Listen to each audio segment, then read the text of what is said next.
በስመ አብ ወወልድ ወመንፈስ ቅዱስ አሐዱ አምላክ አሜን። በክርስቶስ ክርስቲያን በወልድ ወልደ እግዚአብሔር በመንፈስ ቅዱስ መንፈሳውያን የተሰኛችሁ ያያሉ የልዑል እግዚአብሔር ቤተሰቦች የእናታችን የቅድስት ድንግል ማርያም የአስራት የበኩራት ልጆች እንኳን ለዐቢይ ጾም ሰባተኛው ሳምንት ለኒቆዲሞስ በሰላም በጤና ደረሳችሁ። ዝክር ሚዲያችንን ቤተሰብ ካልሆናችሁ ሰብስክራይብ፣ ላይክ እንዲሁም ሼር በማድረግ ዘወትር ወደ እናንተ ሁሌም በዚህ ሰዓት የምናቀርብላችሁን የቅዱሳን ገድላት፣ ድርሳናት እንዲሁም ስንክሳር እንዲደርሳችሁ እንዲሁም ከቅዱሳኑ ረድኤታቸውን በረከታቸውን ድርሳናቸውንና ገድላቸውን በማዳመጥ እንድንሳተፍ ስንል በልዑል እግዚአብሔር ስም ጥሪያችን እናስተላልፋለን።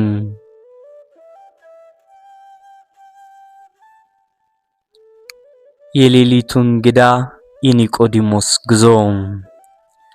የኢየሩሳሌም ሌሊት ከወትሮ በተለየ መልኩ ጸጥታ ሰፍኖባታል። የከተማዋ ድንጋያማ መንገዶች በጨረቃ ብርሃን ተሸፍነዋል። አልፎ አልፎም ከሩቅ የጠባቂዎች የእግር ኮቴ ይሰማል። በዚህ ጸጥታም ውስጥ አንድ በክብር ልብስ የተጎናጸፈ ሰው በጥንቃቄና በስውር የከተማዋን ጠባብ መንገዶች ያቋርጣል። ይህ ሰው ተራ መንገደኛ አይደለም።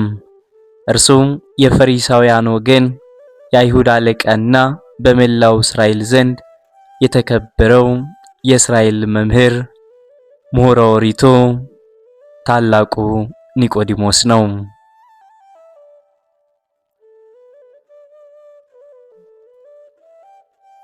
ኒቆዲሞስ በልቡ ውስጥ የሚመላለሱትን ጥያቄዎች መሸከም አቅቶታል።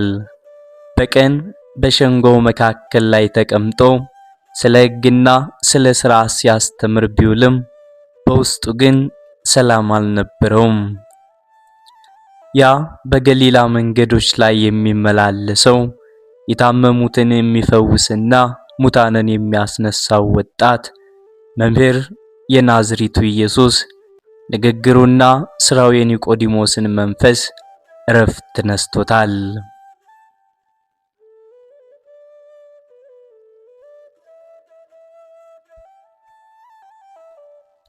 ይህ ሰው ከእግዚአብሔር ካልሆነ በቀር እነዚህን ምልክቶች ሊያደርግ አይችልም የሚል ጽኑ እምነት በውስጡ ቢበቅልም ክብሩና የማህበረሰቡ ፍርሃት ግን በቀን ወደ እርሱም እንዲቀርቡ አልፈቀዱለትም።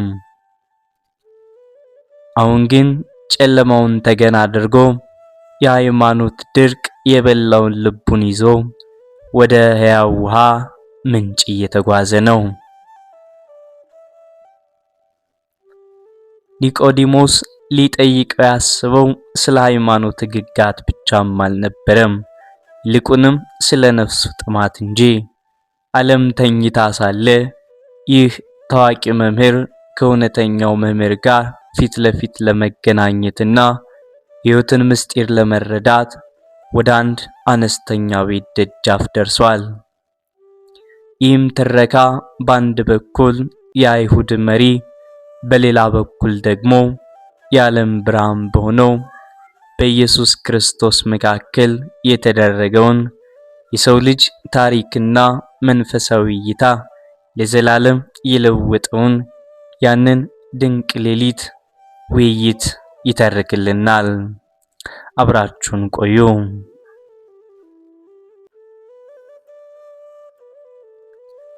ኒቆዲሞስ ከፈሪሳውያን ወገንም ሲሆን የእስራኤል መምህርና የአይሁድ ሸንጎ አባል ነበር።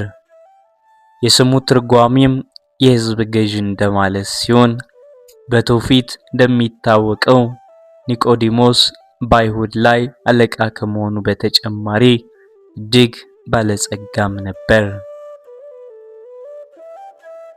ጌታችን መድኃኒታችን ኢየሱስ ክርስቶስ በፋሲካም በዓል በኢየሩሳሌም ሳለ ያደረገውን ታምር አይተው ብዙዎች አምነውበት ነበር።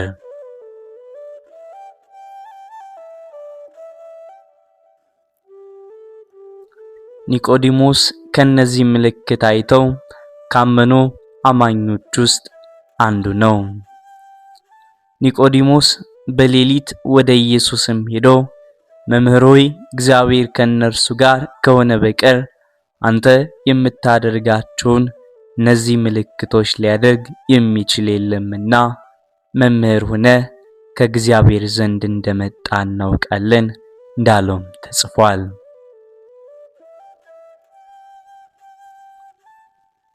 ኒቆዲሞስ ወደ ጌታችን በሌሊት እንዴት መጣ? ኒቆዲሞስ በመጀመሪያ ወደ ኢየሱስ ክርስቶስ የመጣው በቀን ሳይሆን በሌሊት ነበር። ለዚህም የቤተ ክርስቲያን አባቶች በዋነኛነት ሁለት ምክንያቶችን ያስቀምጣሉ። የመጀመሪያው የአይሁድ መምህር ሆኖም ሳለ በቀን በሕዝብ ፊት ከጌታችን ከኢየሱስ ክርስቶስ መማር ስላፈረም ነው የሚልም ሲሆን፣ ሁለተኛው ደግሞ አይሁድ ከኛ ወገን በክርስቶስ ያመነ ቢኖር በምኩራብ ይሰደድ የሚል አዋጅ አውጀው ነበርና ያንን ፈርቶ ነው ይላሉ። ነገር ግን እነዚህም ፍራቻዎች ኒቆዲሞስን ወደ ክርስቶስ ከመምጣት አላገዱትም።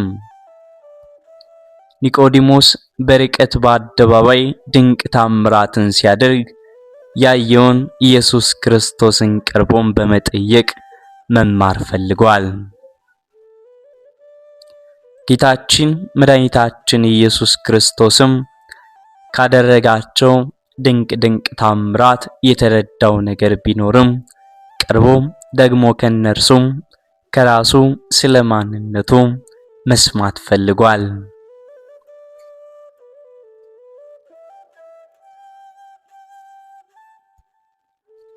ወደ ክርስቶስም ቀርቦ መምህር ሆይ እግዚአብሔር ከእርሱ ጋር ከሆነ በቀር አንተ የምታደርጋቸውን እነዚህ ምልክቶች ሊያደርግ የሚችል የለምና መምህር ሆነ ከእግዚአብሔር ዘንድ እንደመጣ እናውቃለን አለው። ዮሐንስ 3 ምዕራፍ 2።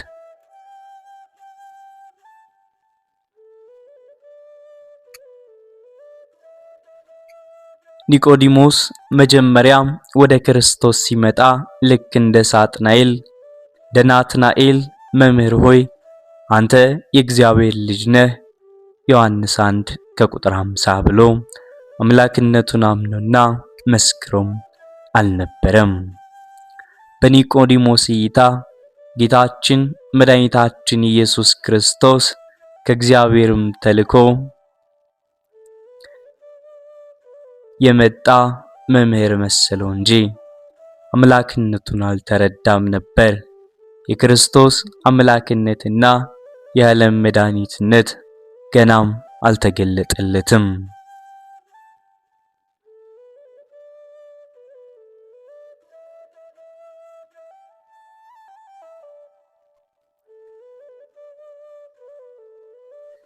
ጌታችን ኢየሱስ ክርስቶስም ይህንን ስላወቀ ለኒቆዲሞስ የሚድንበትንና ስለ እርሱ ማንነት የሚያውቅበትን ትምህርት አስተምሮታል።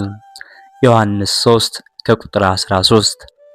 ቅዱስ ዮሐንስ አፈወርቅ ጌታችን ኢየሱስ ክርስቶስ ለኒቆዲሞስ ያስተማረውንም ሲያብራራ ሰው ከውሃና ከመንፈስ ድጋሚ ካልተወለደ በስተቀር የእግዚአብሔርን መንግሥት ማየት አይችልም። አንተ ገና ከእግዚአብሔር አልተወለድክምና ስለኔ ያለ ዕውቀት መንፈሳዊም ሳይሆን ሥጋዊና ሰዋዊ ነው። ነገር ግን እልሃለሁ ማንም ሰው ከእግዚአብሔር ድጋሚ ካልተወለደ በስተቀር ክብሬን ማየት አይችልም፣ ከመንግሥቴም ውጭ ነው እንዳለ።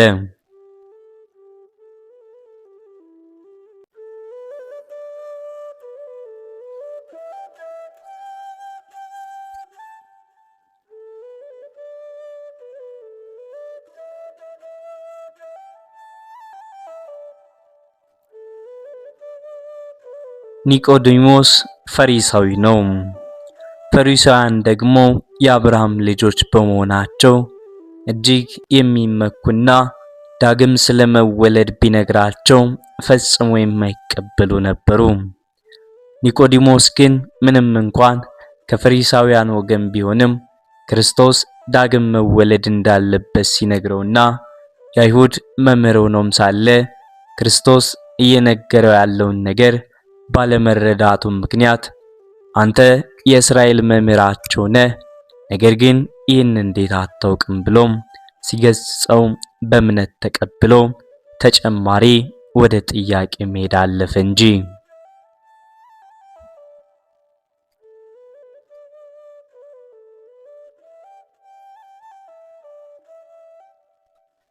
የአብርሃም ዘር ሆኜም ሳለ እንዴት ድጋሚ መወለድ አለብህ ትለኛለህ አላለም።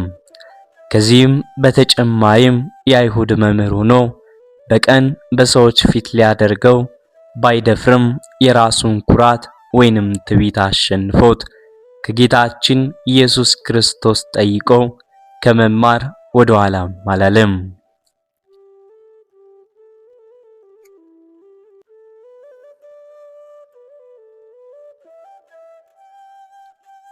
ጌታችን ኢየሱስ ክርስቶስም ይህንን ፍላጎቱን በማየቱ ታላቁን ምስጢር አስተምሮታል።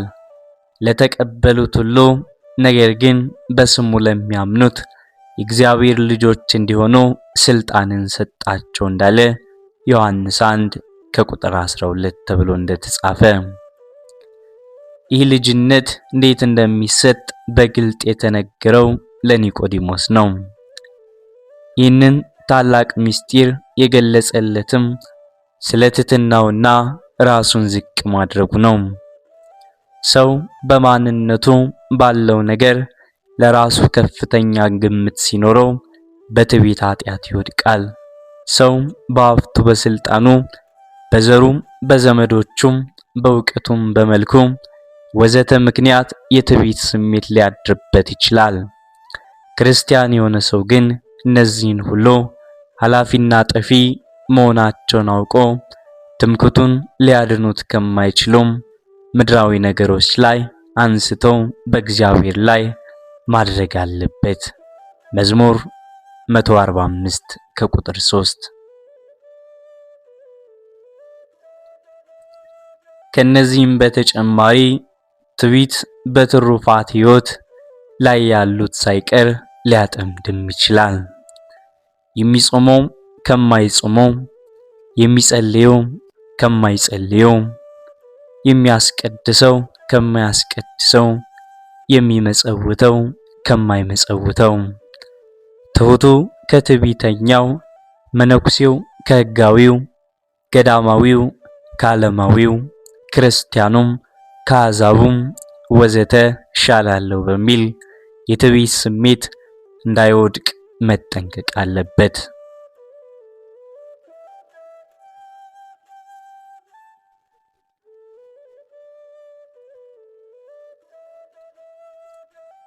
ጌታችን መድኃኒታችን ኢየሱስ ክርስቶስ ራሳቸውን ለሚያመጻድቁና ባልንጀራቸውን ለሚንቁ እንዲህ ብሎ መለሰላቸው። ሁለት ሰዎች ሲጸልዩ ወደ ቤተ መቅደስ ወጡ። አንዱ ፈሪሳዊ ሁለተኛውም ቀራጭ ነበር።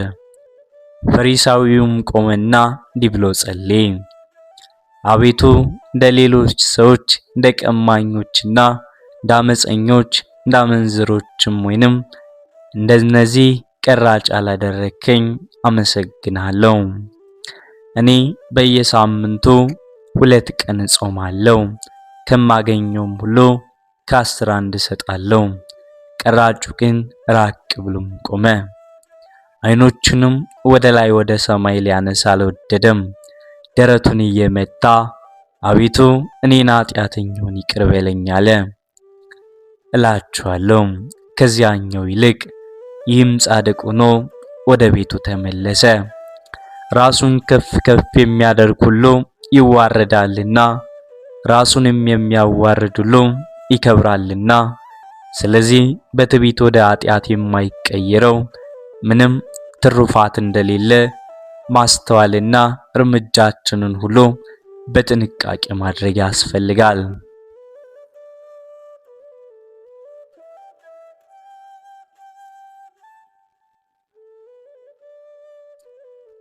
ኒቆዲሞስ ባለሀብት የአይሁድ መምህርና አለቃ ሆኖም ሳለ በትዕቢት ሳያዝ ራሱን በመንፈስ ድሃም አድርጎም ስለቀረበ በመንፈስ ድሆች ሆኖ ብፁዓን ናቸው መንግሥተ ሰማያት የእነርሱ ናትና በሚለው ቃለ ወንጌል መሠረት መንግሥተ ሰማያትን ገንዘብ ማድረግ የሚችልበትን ትምህርት እንዲማር ሆኗልና ምስጢሩንም ገልጾለታል። ማቴዎስ ምዕራፍ 5 ከቁጥር 3።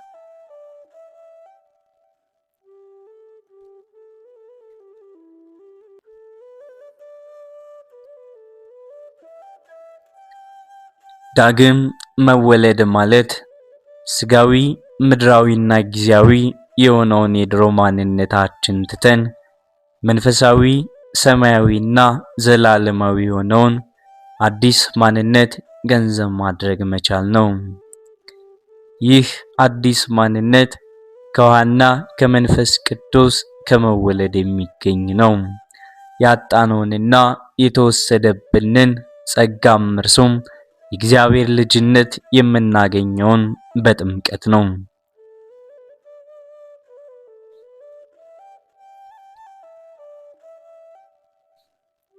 ጌታችን ከመንፈስ ቅዱስ እንድንወለድ ያዘዘን ስጋዊው ልደት በስጋ የወለዱንን የእናት የአባታችንን ርስት ያወርሰናል እንጂ ሰማያዊን ርስተ መንግሥተ ሰማያት ሊያወርሰን አይችልምና ነው።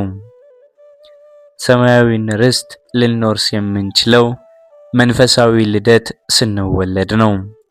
እንኪያስ እናንተ ልጆች ናችሁ እንጂ ባሮች አይደላችሁም፣ ልጆች ከሆናችሁም በኢየሱስ ክርስቶስ የእግዚአብሔር ወራሾች ናችሁ እንዳለ ገላትያ ምዕራፍ 4 ከቁጥር 7 እንዲል።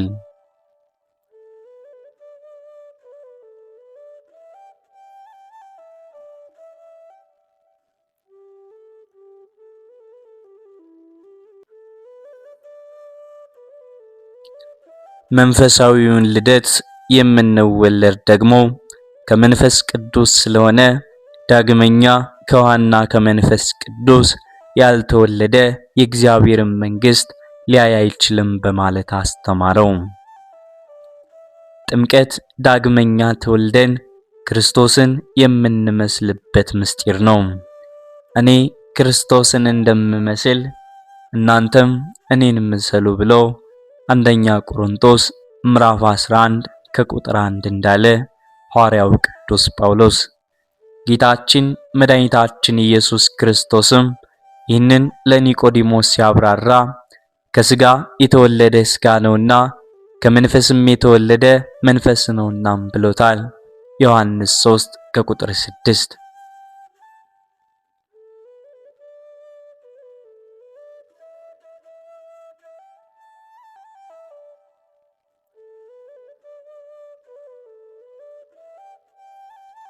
ኒቆዲሞስም በሌሊት ገስግሶ ወደ ጌታችን የመጣው በፊቱ ቀርቦም መምህር ሆይ ብሎ የእርሱን አላዋቂነት የክርስቶስን ሁሉን አዋቂነት መሰከረ።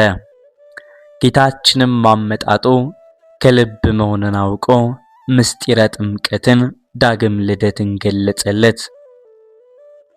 ምስጢሩም የኦሪት ምሁር ለነበረው ኒቆዲሞስ ለጆሮ የከበደም ለመቀበል የሚቸገርበት ሆነ። የከበደውን የሚያቀል የጠበበውን የሚያሰፋም አምላክ ምስጢሩ ለኒቆዲሞስ እንደከበደው ስላወቀ ቀለል አደረገለት። ዳግም ልደት ከእናት ማፀን ሳይሆን ከውሃና ከመንፈስ ቅዱስ እንደሆነም በሚገባው ልክ አብራራለት።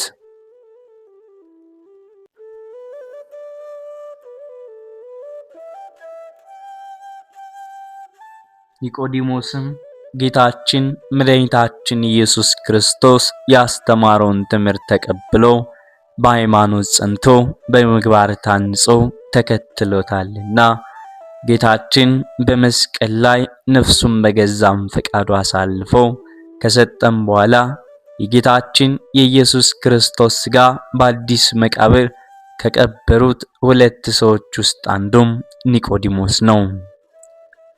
ወንጌላዊው ቅዱስ ዮሐንስም ይህንን ሲመሰክር ቀድሞ ሌሊት ወደ ጌታችን ኢየሱስ ክርስቶስ ሄዶም የነበረው ኒቆዲሞስም መጣ። ቀብተውም የሚቀብሩትን 100 ወቄት የከርቤና የሬት ቅልቅል ሽቶም አመጣ። እንደ አይሁድ አገናነዝ ሥርዓትም የጌታችን የኢየሱስ ክርስቶስን ሥጋም ወስደው ከሽቱ ጋር በፍታም ገነዙት። ዮሴፍና ኒቆዲሞስ በዚህ ብቻም አላበቁም። ጌታችን መድኃኒታችን ኢየሱስ ክርስቶስን በአዲስ መቃብር ቀበሩት። በዚያም በተሰቀለበት ቦታ የአትክልት ስፍራም ነበር። በዚያም የአትክልት ስፍራ ውስጥም በውስጡ ሰው ያልተቀበረበት አዲስ መቃብር ነበር። ጌታችን መድኃኒታችን ኢየሱስ ክርስቶስንም በዚያም ቀበሩት እንዲል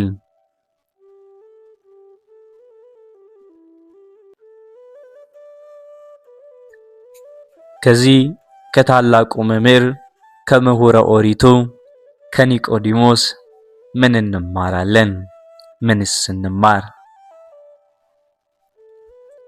አንደኛው ራስን ዝቅ ማድረግ ነው።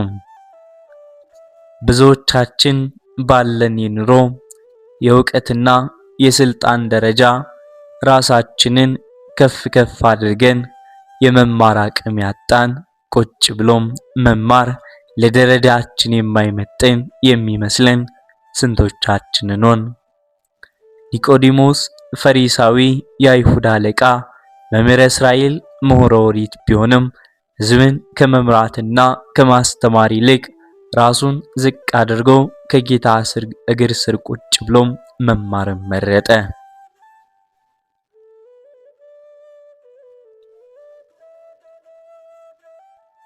ሌላኛውም የጎደለንን ማወቅ፣ ቤተክርስቲያናችንና አገልግሎታችንን እየተፈታተነም ያለው ጎዶሎቻችን አለማወቃችን ነው።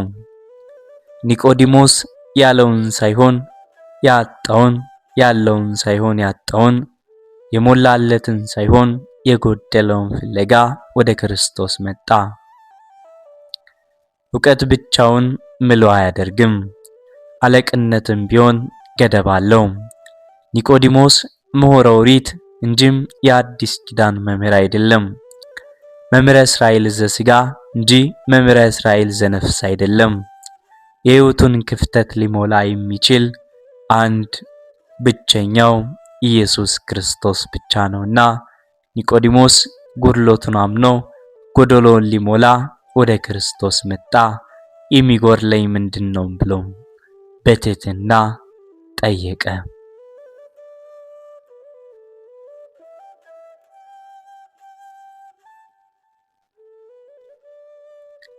ሌላኛውም ልቡናን ከፍ ከፍ ማድረግ። ኒቆዲሞስ ይዞ የመጣው ሥጋዊ ሕዋሳቱን ነበር። ጌታችንም የኒቆዲሞስ አመጣጥ ለመልካም እንደሆነ አውቆ ለሥጋዊ ዕውቀት እንጂ የሚከብደውን ምስጢረ ጥምቀትን ገለጸለት።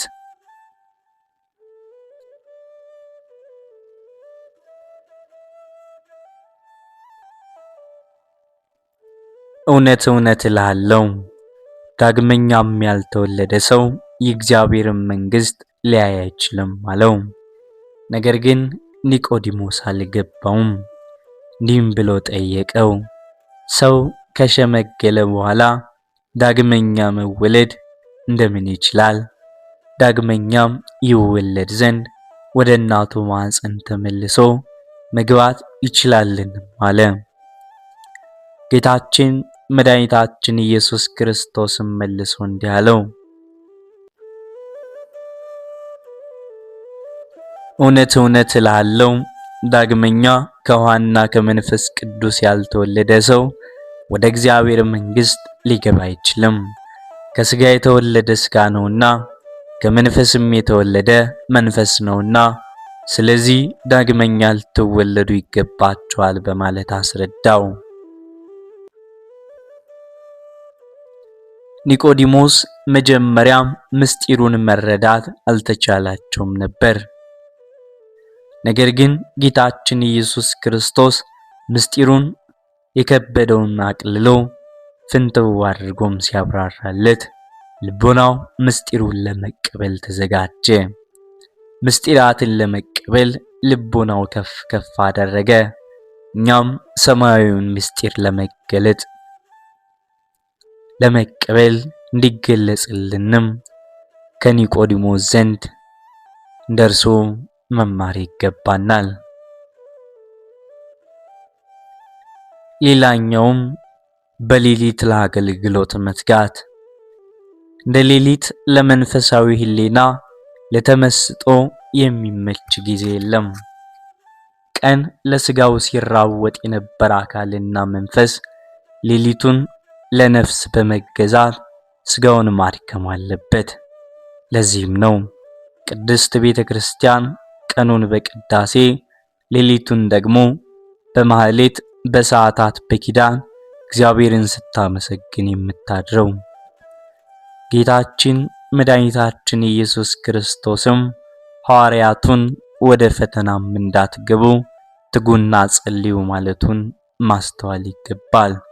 አሁንም ቤተ ክርስቲያን እንደ ኒቆዲሞስ ለኪዳን፣ ለማህሌት፣ ለጸሎት በሌሊት የሚገሰግስ ምዕመናንን ትፈልጋለች።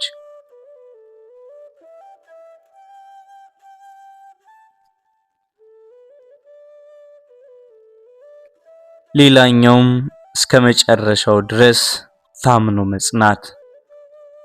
ክርስትና ለጀመሩት ሳይሆን ለጨረሱት፣ ለወጠኑት ሳይሆን ለፈጸሙት የድል አክሊል የምታቀዳጅ ናት። የመሮጫው መምጠበበን ሩጫው ረዘመብን ብለው ከመስመሯ ለሚወጡ ልክ እንደ ዴማስ ቦታ የላትም። ጌታችንን በመዋዕለ ስብከቱ ብዙ ሺህ ሕዝብ ቢከተለውም እስከ መስቀሉ አብረውት የነበሩም ጥቂቶች ናቸው። ኒቆዲሞስ አንድ ጊዜ ከአምላኩ የረቀቀው ተገልጦለት የራቀው ቀርቦለት በሚገባ ተምሯልና ክርስቶስ በፍቃዱ ነፍሱን ከስጋው በለየበት ሰዓት ከአርማትያሱ ዮሴፍ ጋርም ሆኖ የክርስቶስን ክቡር ስጋ ከመስቀል አውርዶ ገንዞ በአዲስ መቃብር ለመቅበር ታድሏል።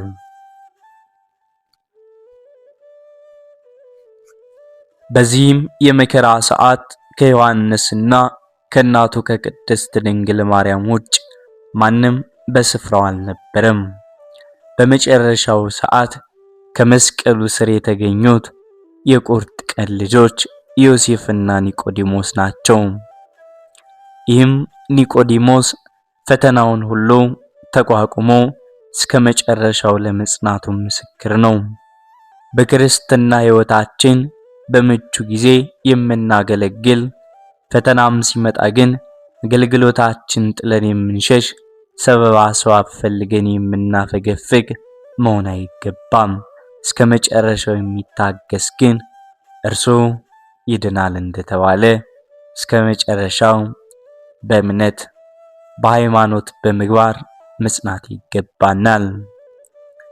በወንጌልና በትውፊት ከሚታወቀው የኒቆዲሞስ ታሪክ የመንፈሳዊ ሕይወት እድገቱን በማስተዋል እኛም የክርስትና ጉዟችን ምን እንደሚመስል መመልከት ይገባናል። ጠለቅ ብለን የምናስብ የበረታን እስከ ዕለተ ሞታችን ድረስ በጽናት መቆየት ያስፈልጋል። ከኒቆዲሞስ ረድኤቱን በረከቱን አማላጅነቱን ያሳትፈን ዘንድ የልዑል እግዚአብሔር መልካም ፈቃድ ይሁንልን። አሜን።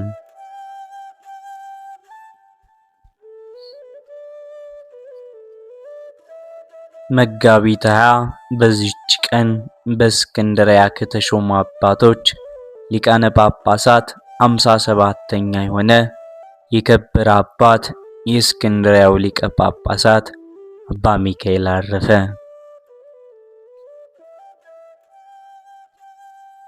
ይህም አባት በሹመቱ ወራት ብዙ ሐዘንና መከራ ደረሰበት።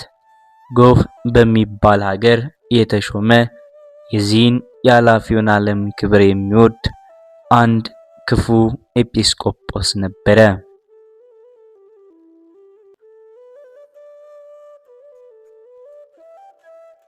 በሀገረ ስብከቱም ውስጥ ደነውርስ በሚባል ሀገር ያለው ምዕመናን የቤተ ክርስቲያናቸውን ሕንፃዋን አደሱ።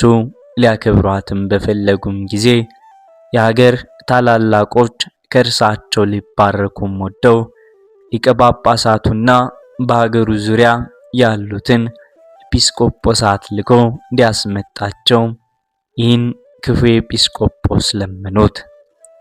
እርሱ ግን እምቢ አላቸው።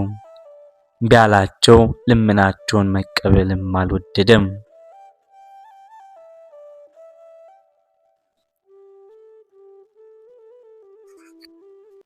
እነርሱም በራሳቸው ፈቃድ ይህ ክፉ ኤጲስቆጶስ ሳይፈቅድ ሊቀ ጳጳሳቱንና ኤጲስቆጶሳቱን ሁሉም ልከው አስመጧቸው።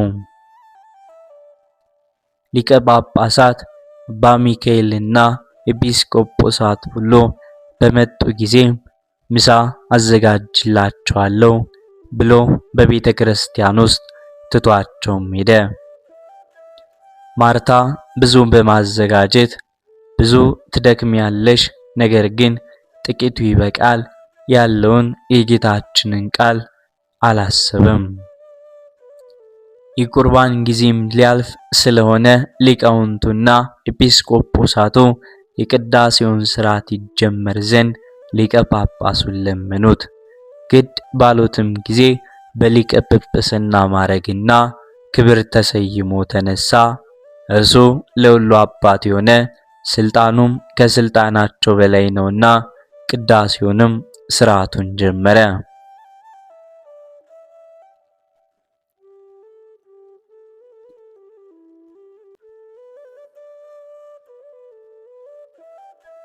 ያ ክፉ ኤጲስቆጶስን በሰማም ጊዜ በልቡ ሰይጣን አደረበትና ተቆጥቶም መጣ። መስዋዕቱንም ከመቅደስ ገብቶ ከጻሕሉ ውስጥ ነጥቆ ወደ ምድር ወረወረው። ሊቀ ጳጳሳቱም ሌላ መስዋዕት አምጡ ብሎ አዘዘ። አምጥተውለትም ቀድሶ ለሕዝቡ ሥጋውንና ደሙን አቀበላቸውና አሰናበታቸውም።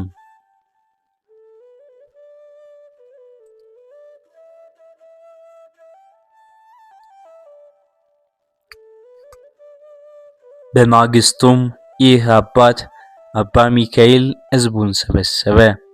ከእርሱ ጋር ያሉትን ኤጲስቆጶሳት ካህናቱንና የምዕመናንን አንድነት ሰብስቦ ይህንን ክፉ ኤጲስቆጶስ ከሹመቱ ሽረው በእርሱ ፈንታ ሌላ ኤጲስቆጶስ ሾሙ። ይህም ለአስቆሮቱ ሰው ለይሁዳ ሁለተኛው የሆነ የምስርን ሀገር ወደሚገዛ ስሙ አህመድ ወልደ በጥሎን ወደ ተባለው ሹም ሄደ። ይህ አባት አባ ሚካኤልን እንዲህ ሲል ነገር ሰራበት።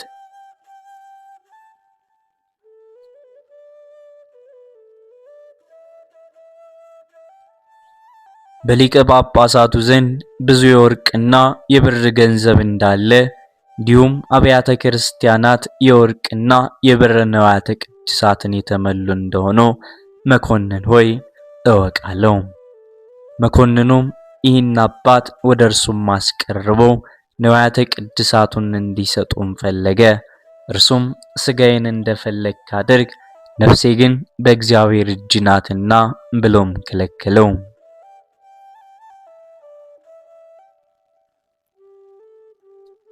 እጆቹንና እግሮቹን አስረው በእስር ቤት እንዲጥሉ ታዘዘ። በእስር ቤትም ከ1 ዓመት በላይ ኖረ። በእስር ቤት ውስጥ በኖረበት መጠን ከለምለም እንጀራና ከጨው ከበሰለ አተር በቀር ሳይበላ ሁልጊዜ ይጾም ነበር። ከዚህም በኋላ አንድ ጸሐፊ ምዕመን ዮሐንስ የሚባል መጥቶ ለዚህ ለከበረ አባት ሚካኤል ዋስ የሆነው ለመኮንን በሚካኤል 20,000 የወርቅ ዲናር እንዲሰጠው ሆኖ ከወህኒም ወጥቶ ወደ ቤቱ ሄደ። ጥቂትም ቀን ተቀመጠ። ታላላቆች ምዕመናንና የአስቄጥስ ገዳም መነኮሳት 10,000 የወርቅ ዲናር ሰበሰቡ። ደግሞም የእስክንድርያ ሀገር ሰዎች ከምድራቸው አንዱን ለ10,000 ዲናር ሸጡ። 20,000 እስከሚመላም ሰበሰቡ።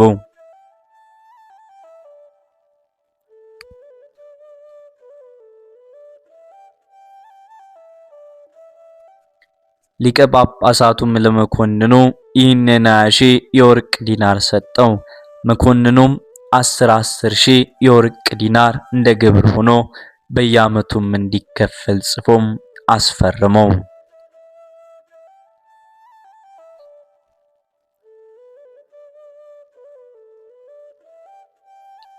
ጊዜውም ሲቀርብ የአባት አባ ሚካኤል ከምዕመናን ሊለምን ተነስቶም ወጣ። በልቤስ ወደ በተባለም ሀገር ደርሶ አንዲት ቀን ዋለ። ወደ እርሱም አንድ ምስኪን ድሃ መነኩሴ ገባ። ከሊቀ ጳጳሳቱም ቡራኬ ተቀበለ። ተመልሶም በበር አጠገብ ከረድኡ ጎን ቆሞ አትዘን፣ በልብም አትተክዝ፣ ከዛሬቱ ዕለት እስከ 40 ቀኖች ትድናለህ፣ በላይ ያለውን የዕዳ ደብዳቤ ትቀበላለህና ለመኮንኑም ምንም አትሰጠውም ብለህ ለአባት ሊቀ ጳጳሳት ንገረው አለው። ያረዱም እንዳለው ነገረው። ድሃውም መነኩሴም ፈለጉት፣ ነገር ግን አላገኙትም። 40 ቀኖችም ሳይፈጸሙ ያ መነኮስ መኮንን በክፉ አሟሟት ሞተ። በእርሱ ፈንታም ልጁም ተሾመ። ለዚህም አባት ያንን የዕዳ ደብዳቤ መለሰለት። ይህም አባት ድሃው መነኮስ ትንቢት እንደተናገረ ደብዳቤውን ተቀብሎም ቀደደው፣ ከዕዳም ዳነ። ይህም አባት በታላቅ መከራና በሐዘን በሹመቱ ዘመን 29 ዓመት ከኖረም በኋላ በፍቅር በሰላም አረፈ። በረከቱም ከኛ ጋር ይኖር ለዘላለም አሜን።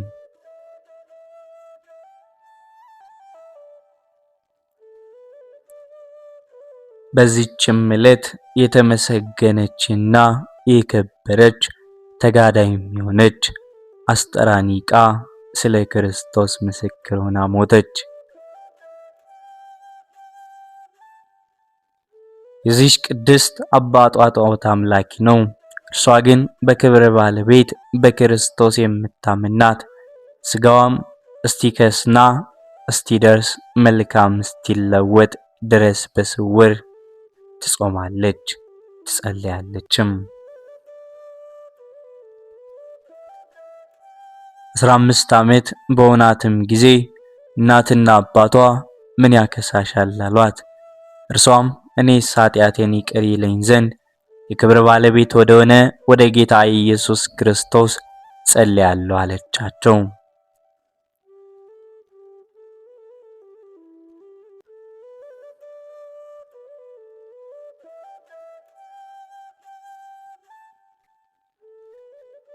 አባቷም ይህን በሰማም ጊዜ ወደ ጢባርዮስ ሄዶ የልጁን ሥራም ነገረው። እርሱም ወታደሮችን ልኮ ወደ እርሱም ማስመጣት። ለጣዖትም እንድትሰግድ መኮንኑ አባበላት። እምቢ ባለችም ጊዜ ወደ ወህኒ ቤት አስገባት። እናቷም ክርስቲያናዊት ናት። እየመጣች በክብር ባለቤት በክርስቶስ እምነት ታበረታታት ነበር።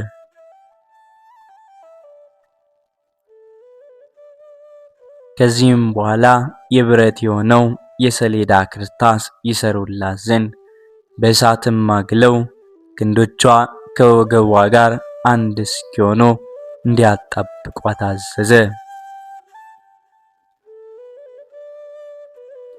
ይህንንም ባደረጉባት ጊዜ ያንን የብረት ክርታስ ሰብራም በደህና ወጣች። ሕዝቡም ይህንን አይተው በክብር ባለቤት በክርስቶስ 4,700 የሚያክል አምነው በሰማዕትነት ሞቶ ሰማዕታትንም አክሊል ተቀበሉ። ሁለተኛም ደግሞ ከእስር ቤት አስገቧት። ጥፍሮች ያሉት የብረት በሬም ሰሩላት። ሆዷን ያስወጓት ዘንድ ሊሰቅሏትም ወደ እርሷ አቀረቡት። ይህንንም ባደረጉባት ጊዜ በጌታም ኃይል በሬው ወዲያና ወዲህ ተከፈለ። ሕዝቡም ይህን ባዩ ጊዜ በክብር ባለቤት በጌታችን 985 ያክል ሰው አምነው በሰማዕትነት አርፈዋል። ከዚህም በኋላ መርዝን ከተመሉ እባቦች ጉድጓድ ውስጥ ጨምሯት፣ በጸለየችም ጊዜ እንደ ትቢያም ሆኑ። ሁለተኛው 4 ሰዎች የሚሸከሙትን ከባድ ድንጋይ አምጥተው በአንገቷ ላይ ሰቀሉ። በጸለየችም ጊዜ ድንጋይ ወደ 3 ተከፈለ። ብዙዎች አረማውያንም በክርስቶስ አምነው በሰማዕትነት አረፉ። ለቅድስቲቱ ግን የብረት ምንቸት አዘጋጁላት። በውስጡም የፈላ እርሳስ በላዩ ያፈሉባት ዘንድ በነኩትም ጊዜ በላያቸው ተሰብሮ የሚያሰቃዩአትን ገደላቸው። ንጉሡም አይቶም ተቆጣ፣ ራሷንም በሰይፍ ይቆርጡ ዘንድ አዘዘ። ምስክርነቷን ከምትፈጽምበት ቦታም በደረሰች ጊዜ ወደ እግዚአብሔር ጸለየች።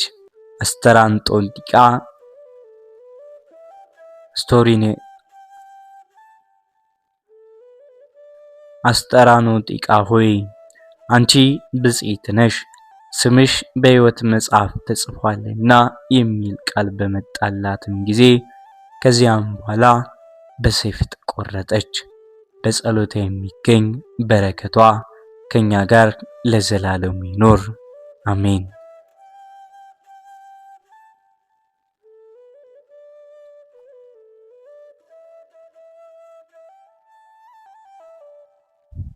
ወስብሐት ለእግዚአብሔር ወለወላዲቱ ድንግል ወለመስቀሉ ክቡር።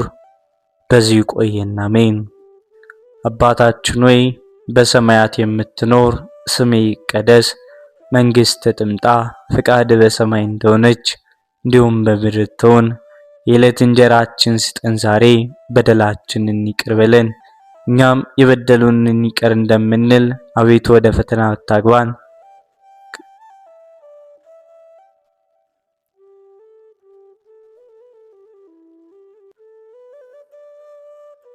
ከክፉ ሁሉ አድነን እንጂ መንግሥት ያንተ ናትና፣ ኃይል፣ ክብር፣ ምስጋና ለዘላለሙ አሜን። እመቤታችን ቅድስት ድንግል ማርያም ሆይ በመልአኩ በቅዱስ ገብርኤል ሰላምታ ሰላም እንልሻለን። በሐሳብሽ ድንግል ነሽ፣ በሥጋሽም ድንግል ነሽ። የአሸናፊ የልዑል እግዚአብሔር እናት ሆይ ሰላምታ ላንቺ ይገባሻል። ከሴቶች ሁሉ ተለይተሽ አንቺ የተባረክሽ ነሽ፣ የማኅፀንሽ ፍሬም የተባረከ ነው። ጸጋን የተመላሽ ቅድስት ሆይ ደስ ይበልሽ፣ ልዑል እግዚአብሔር ካንቺ ጋር ነውና ከተወደደው ልጅሽ ከጌታችን ከመድኃኒታችን ከኢየሱስ ክርስቶስ ዘንድ ይቅርታና ምሕረት ለምኝልን ኃጢአታችንን